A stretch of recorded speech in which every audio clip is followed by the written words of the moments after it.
will get started first with a short presentation by Anvi. She'll give you a tour preview. It's where we're going. We whisk you away to the northeast of India, which is this region that is mysterious because it doesn't often make the mainstream. You know, people think of India and they don't necessarily always think of the northeast of India. And that is what makes this tour really fascinating. But it is a fascinating, very beautiful, very spectacular region of India. And we will, we'll give you an overview of this tour. And then we bring on Angana, who is the founder of Kiran Foundation. She is based in Assam, and she's working on reviving indigenous textiles in Northeast India with a strong commitment to sustainability and reviving the traditional craft practices, including natural dyeing, sericulture, and weaving. So Angana will tell us about that. Anvi, are you on? And would you like Yes, to I'm unmute here. yourself? I'm Yeah. here. Yeah. Okay, perfect.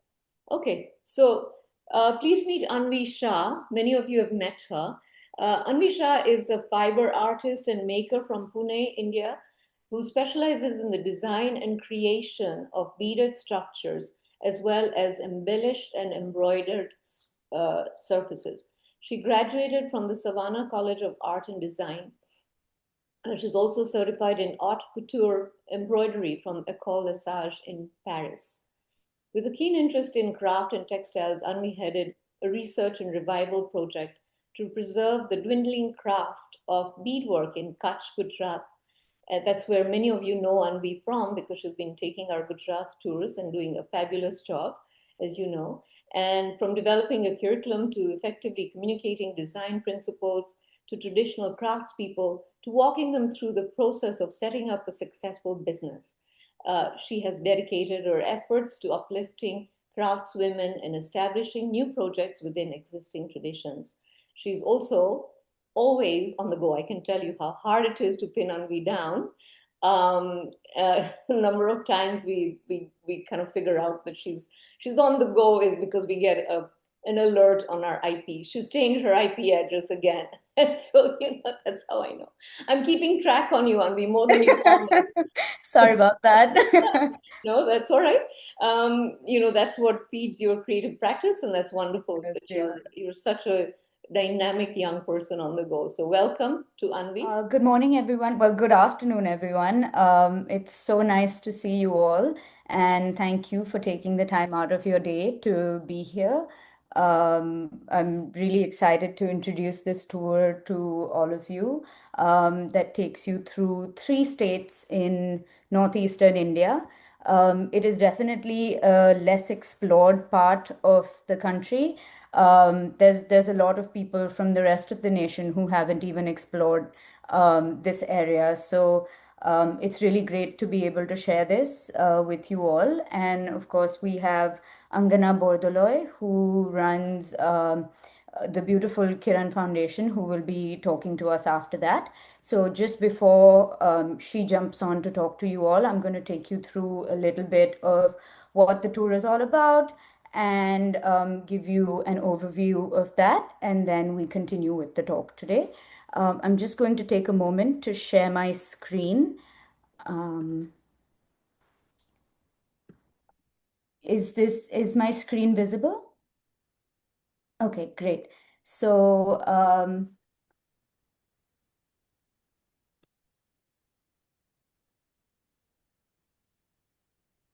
sorry, just one second.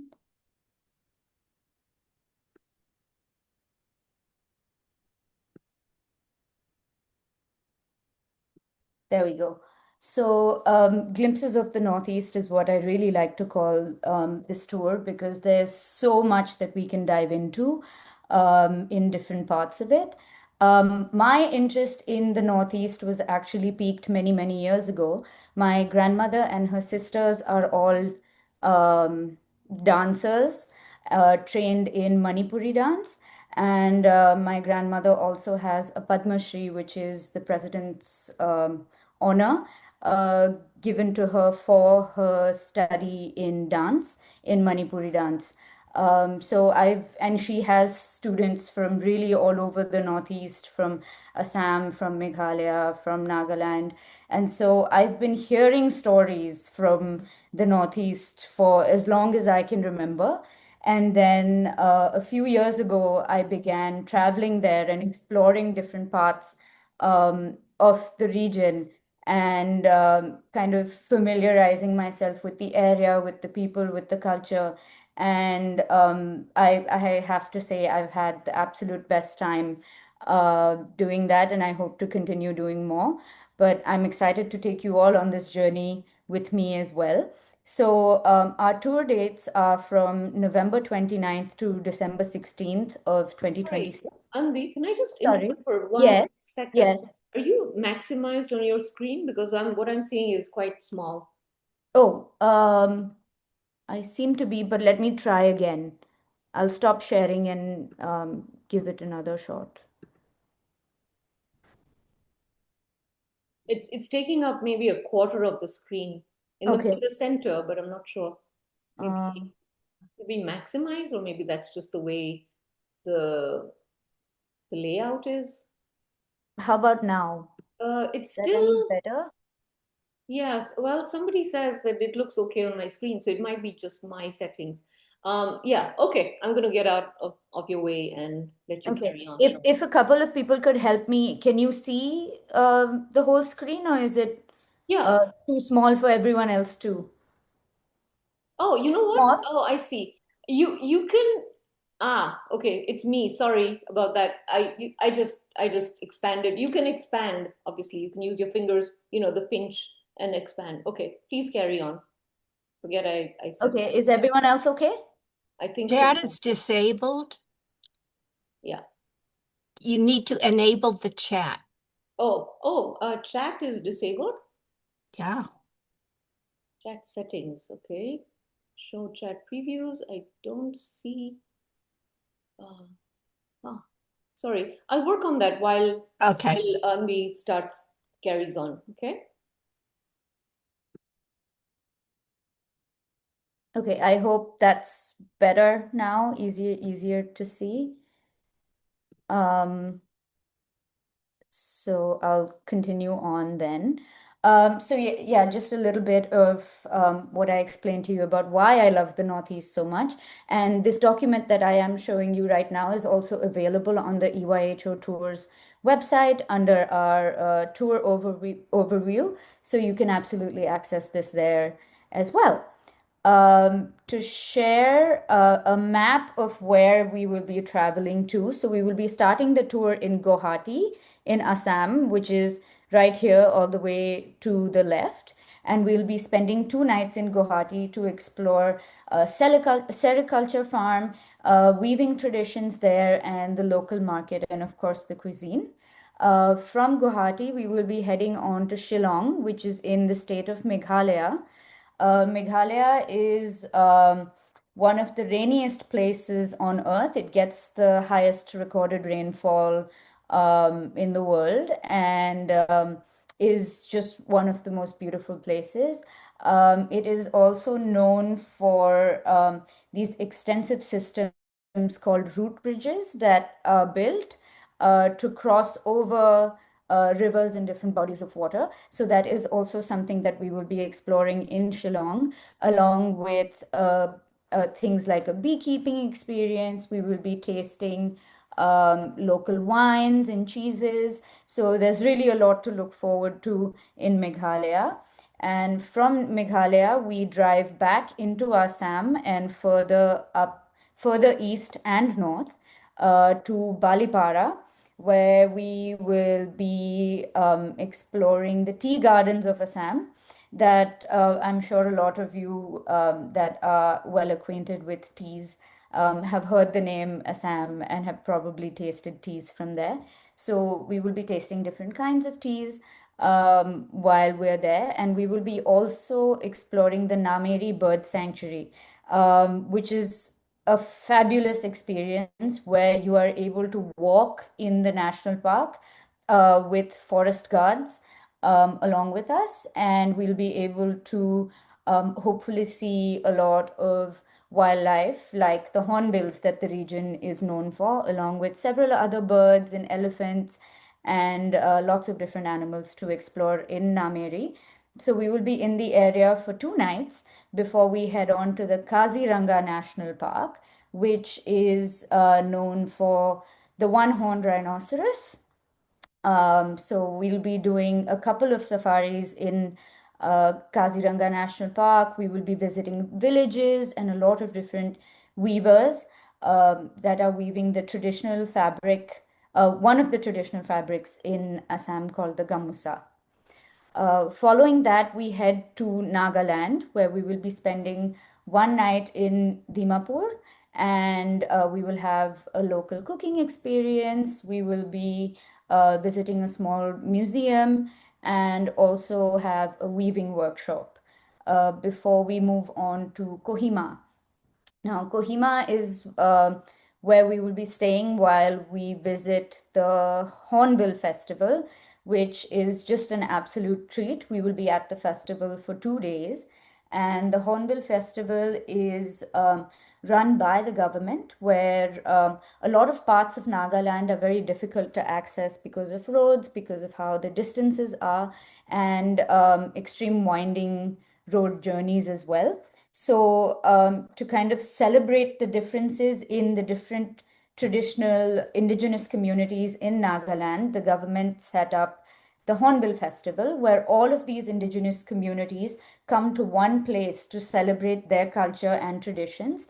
They bring with them their traditional outfits, their cuisine, so you'll be able to taste a lot of their traditional dishes.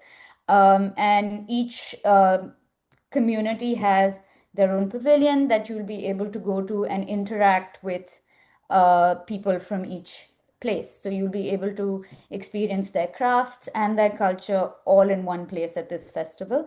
And it really is an incredible experience to go through.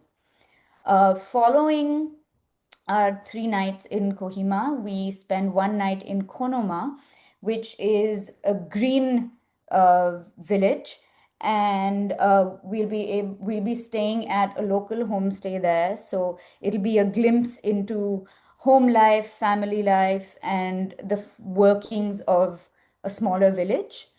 And then we move on to 3 nights in Majuli.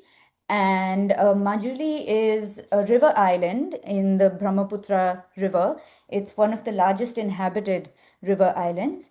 And it's known for its crafts and its culture.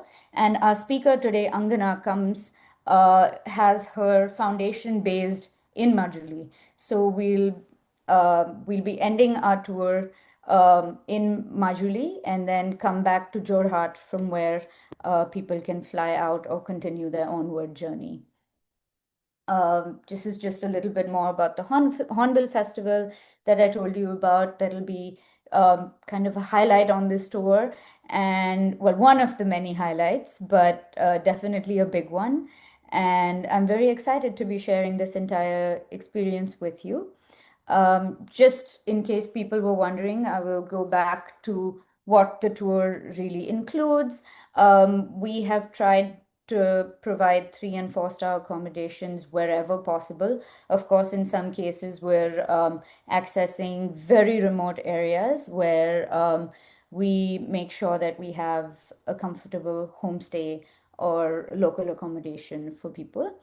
And there are plenty of workshops, and we'll be visiting a lot of local craftspeople along the way, along with several different experiences like visiting the wildlife sanctuaries and a lot of culinary experiences where we'll be eating from people's kitchen gardens and a lot of locally cooked, home cooked meals.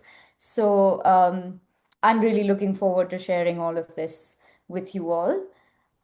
Um, Sheila, just to make sure before I continue, is there anything else that I'm missing to cover?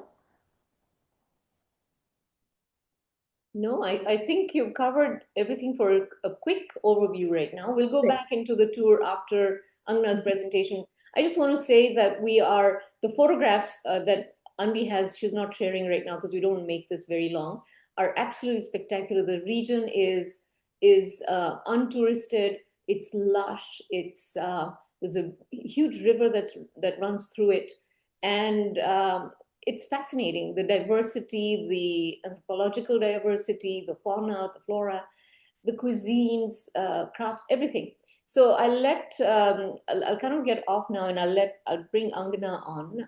Angana. Yeah, just a minute. I'll share one of the, there we go.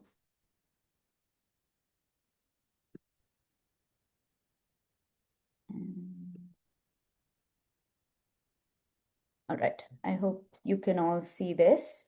So this is just to show you a map of where we will be traveling. This is the northeastern region of India, and specifically, if you check on the second image, this small red section is Majuli Island. That's where our speaker today, Angana, comes from. So as I mentioned earlier, a lot of you must have heard of the tea gardens of Assam, but we're going a little beyond that today, all the way to Majuli. That is an island on the Brahmaputra River. These are a few images of life on the river. The primary occupation on the island is agriculture, and it is known for its crafts. So these are a few images of a home in Majuli and the fields there. And as I mentioned earlier, the food is a very important aspect of what we will be exploring all along the way. And you will be eating from several kitchen gardens and fresh veggies. This was a farmer that I met on one of the tours, and we actually had lunch at his home. He prepared a meal for us, and he was very excited to show us his kitchen garden where he grew everything that we ate. And now introducing our speaker. This is Angana Bordoloi from Assam. She has grown up in I'm sorry, I'm blanking on where she grew up. Yeah, Sorry about that. Yeah, I'm born and There brought up she in is, yeah. Tinsukia. In Tinsukia, Assam. I'm sorry about that. Yeah. Ooh, my nerves got me there. But yeah, she was born in Tinsukia, Assam, and her grandparents actually ran a craft revival effort in the 1950s, where they were working with a lot of local weavers. So Angana has grown up hearing a lot of stories and seen a lot of weaving around her. And Assam happens to be the kind of place where really every home has a loom. Everyone is working on weaving. So Angana went on to study fashion design at the National Institute of Fashion Design in Kolkata. And her first job after she graduated was with Weaver Studio, where she was brought back to textiles. So that Sorry, Anvi. Yeah. Again, I don't know if it's just me, but I'm having problems with the screen. With the screen? Are you in full presentation mode? I am, yeah. I'm in. How about now? Oh, okay, now it's fine. Is it Yeah. back? Okay. Oh, sorry about that. Yeah, All right. I don't know why All right, good. keeps doing Carry that. on. Yeah. But after she worked at Weaver Studio, which had her working with a lot of textiles, it kind of brought her back to the textiles that she was surrounded with during her childhood. And she went on to create the Kiran Foundation to work with craftswomen that hold this heritage weaving in Majuli. She named the foundation after her grandmother, almost to honor the work that they had done previously. So without further ado, I will hand it over to Angana, who will be sharing more of what she's been working on with all of you. Hello, everyone. It's such a pleasure to have you all today. And I'm so excited hearing about the tour plan. Actually, you all are coming to my motherland this time. So yes, I was born and brought up in a very small town and village in Assam, in the upper side of Assam, Tinsukia, where I mean, grew up in Assam. It's very common seeing and practicing this weaving and handloom things. That time I didn't realize that I would do something which I'm doing today. Maybe in my subconscious mind, it was stored. When, as a child, I was always keen to go outside from the small town and do something big. And then I went to Kolkata for higher studies and I did my fashion. And after that, when I started working in fashion line, somewhere I felt disconnected. And then I thought, why not Assam, where every household is having a loom? Then in 2013, I went to Majuli as a tourist. I have never been before to Majuli. And then when I visited, there's something attracted me and I just fell in love with that place and the whole landscape and the whole, ecosystem. And then I felt that I would like to do something from this place. And in 2016, it happened. I came back from Delhi to back to Assam, and I started with 5 weavers. Like I asked them, would you be interested to do something, weave for me? And that's how it happened. And now we are associated with more than 300 weavers, farmers, rearers, and spinners. And in 2016, when I started working with them in a like freelancer, and I started developing samples from Delhi, and I realized that people are accepting what and liking what they have created. And then in 2018, I applied for a show in the US. It's called IFM, and we got selected. And I was like, it was a very big thing happened for us and for the artisans, where the artwork has been recognized and respected. And that's where the whole thing started. And then COVID happened, but our work never stopped. During the COVID, we thought we have to do the reverse journey now.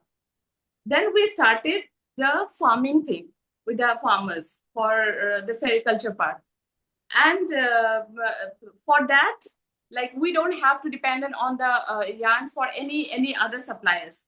That's how the Erisilk sericulture thing happened with us. And gradually, step by step, we started our work. And one major thing I always wanted to bring a change in between among the artisans is, what I realized, that every job is very respected in our society. But in Assam, every woman is a weaver, but their work is not regarded as it should be. So I felt, why not we create this work as a profession among the artisans. And then with a lot of effort and motivation, finally a few weavers came forward and they agreed to work as a office work, like 9-to-5 job. Then where I promised them nothing will be changed. Nothing will be changed in your day-to-day life, or everything will be facilitated like that. You will be feeling that you are at home.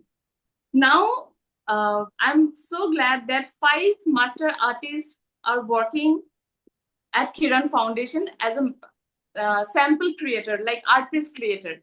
And after that, seeing them, many of the artisans came forward to work with us.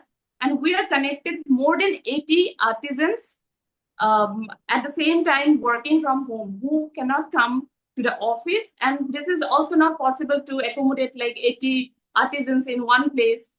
So that's how that changes happen. And as Anvi said, later I realized, yes, something was connected to my grandparents' dream. I mean, I grew up hearing their stories from my grandmom, my father, still that I keep hearing. And they started their work with 300 artisans. At the time, finding a job was very difficult for the women and they were not allowed. So my grandparents established one handloom worksheet where every weaver used to come and work. And now I feel that it is a kind of a reincarnation of their dream, which is happening through us. So now, after working with them, what we feel that their kids, their children are also finding a lot of interest in their work. I mean, in their mom's work, because here in Assam, all the women are weavers. Like 95% of the weavers are women. So they are adopting their mom's job. And another thing is, like in Majuli, the entire, I would like to start with the presentation so that you can have a visual impression of where we are working and how we are working. Anvi, can we get into the... Hi, Angana. Yes, I'm sharing the screen. Can you see it? Yeah. Okay, from the first lovely. You'd like to go to the first slide? Yeah. There you go. Yeah.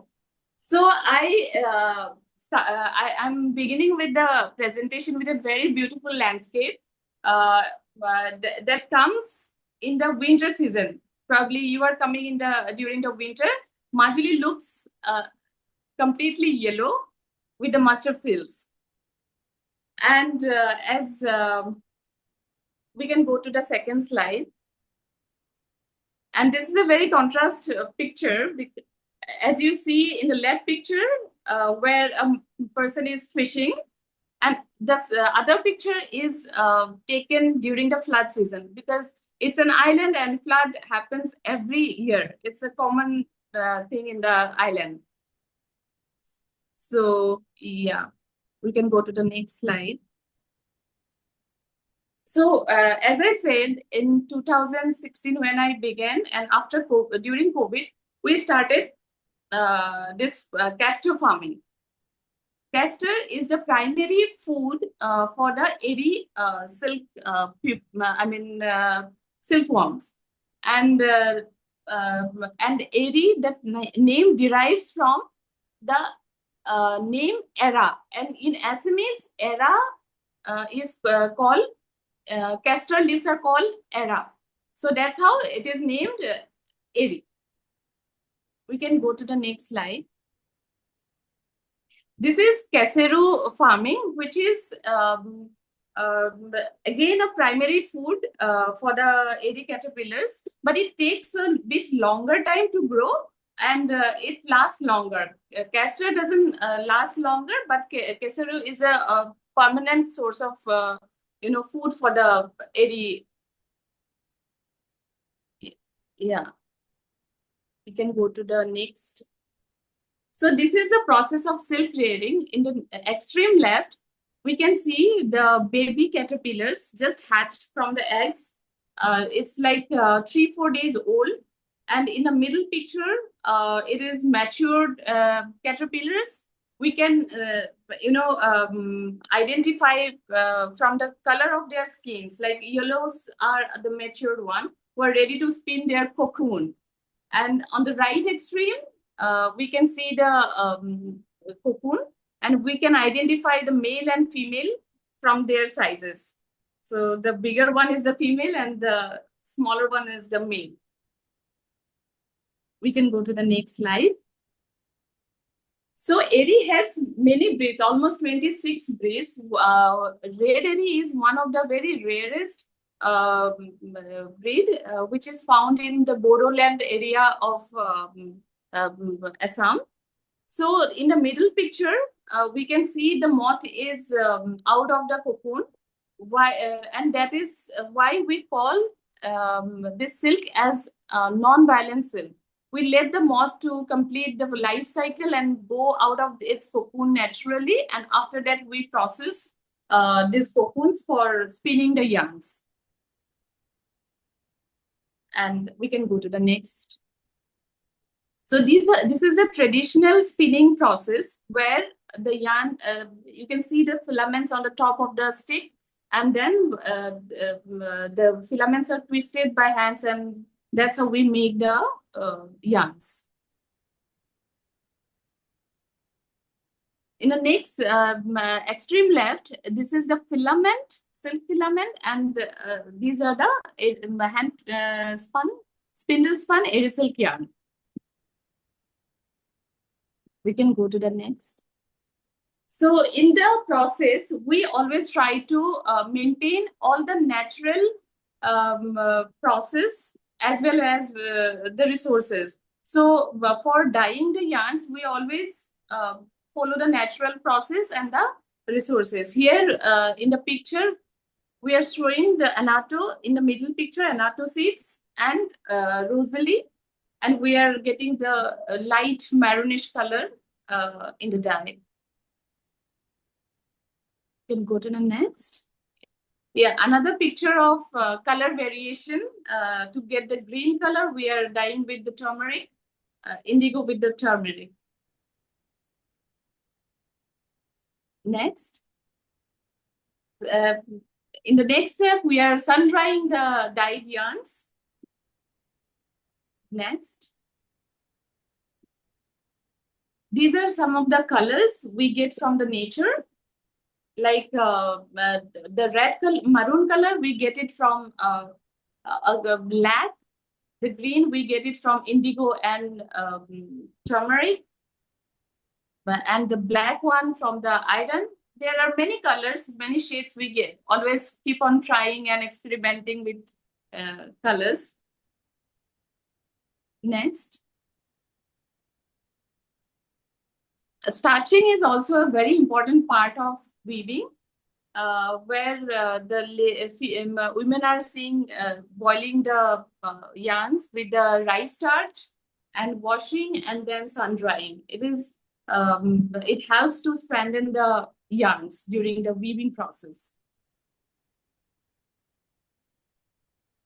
So this is pre-loom. Everything is hand done, even right from preparing a loom, from making the loom to the finishing the product. Everything goes through the hands of many people.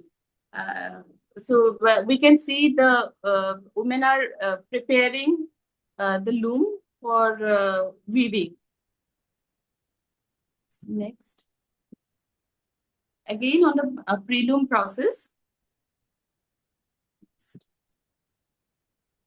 So here I'm showing a picture where on the left, women are seen preparing the loom for weaving. In the middle, a lady is seen weaving the sari. On the right, the final product.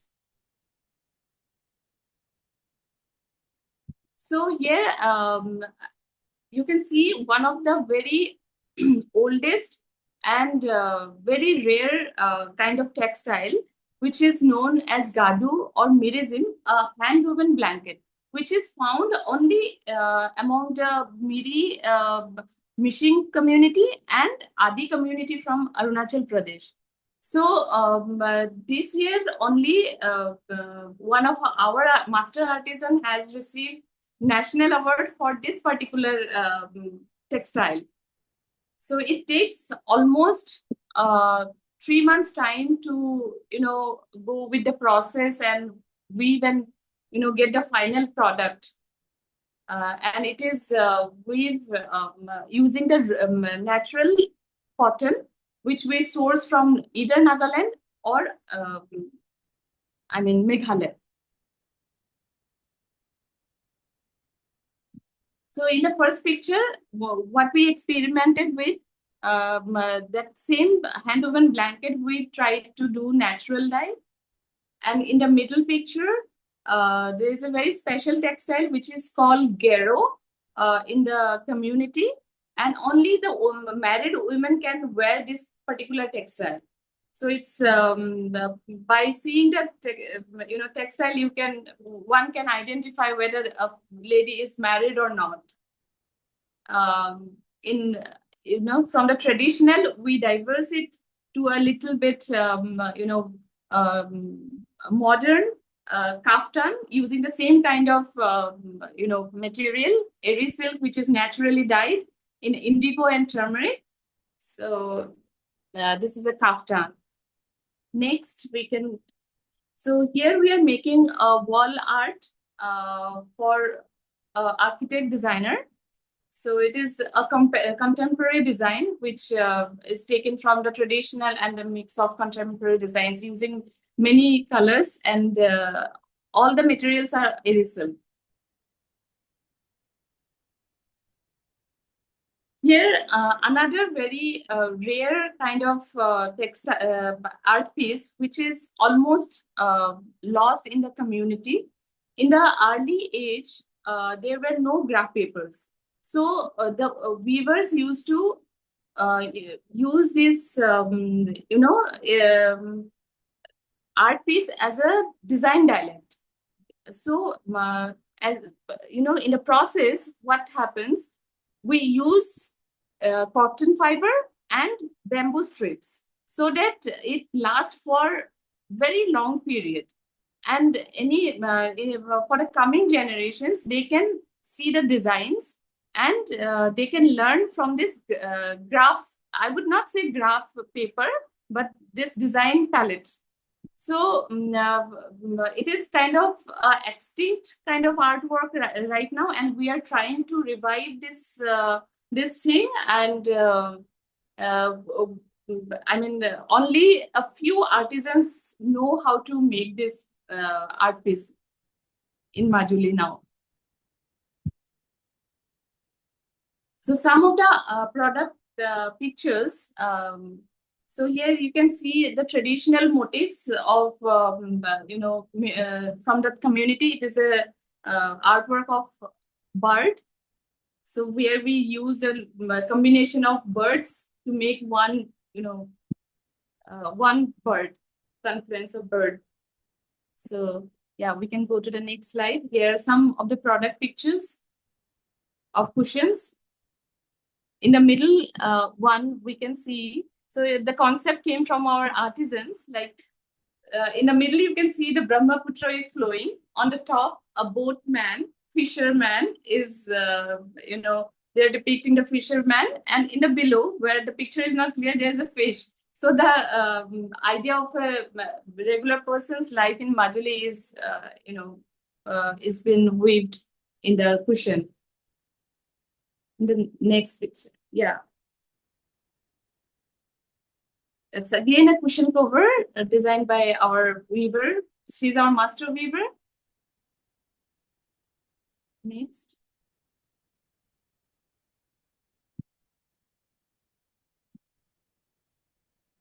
Yeah, these are the scarves. So checks, if you see, these patterns are very common and regularly used in the community. So we made a collection using their traditional, as you can see in her attire also, there's a the lower skirt, she's wearing a checks patterned skirt. So we are also, this collection is inspired from their day-to-day wearable attires. Can go to the next. This is a baby comforter, which we made using their traditional motifs. And the interesting part of this blanket is the fillers are, we used silk filaments instead of cotton to make it warmer and to keep it 100% natural. And it's very light in weight.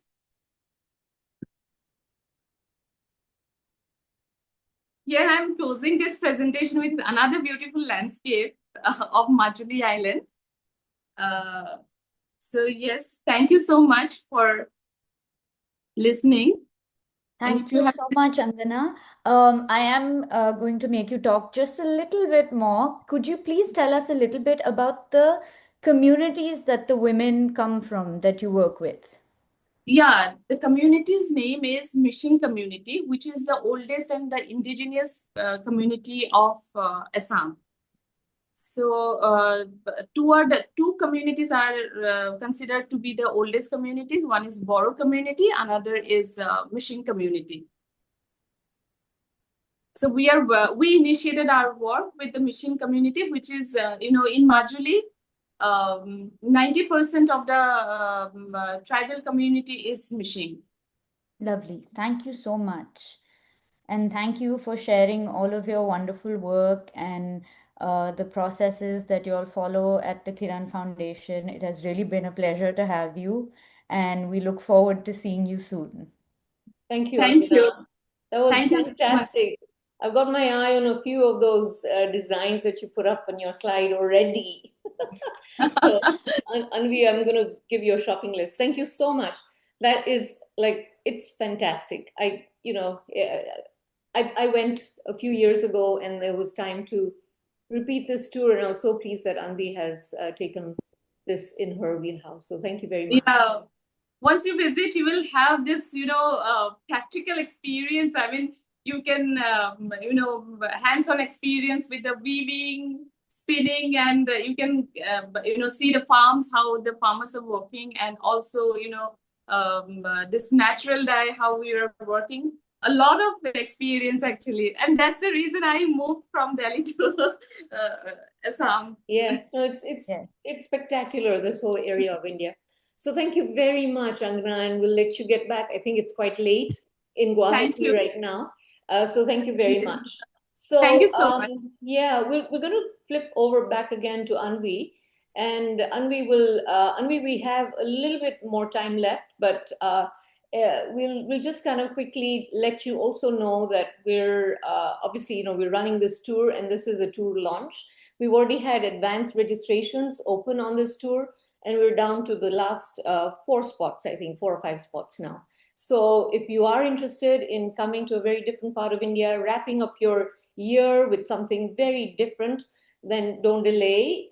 Please get in your registration form. You can find the registration form on the website as usual.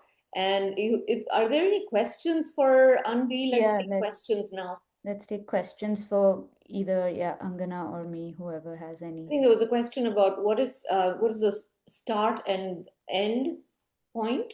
So we start the tour in Guwahati in Assam, and the tour ends in Jorhat in Assam. Both cities have airports, so you are able to easily fly out from both. You can fly in to and out from Calcutta, Delhi, and you can fly in from Mumbai as well to Guwahati. Just the flight out, you might have a layover in either Calcutta or Delhi, and then forward. Okay, great. And then there was a question about the floodplain in what is the flood season in Majuli, and we won't be going during the flood season. No, but we will not be traveling during the flood season. Amit ji has been very kind to let us know that the flood season is from April to July.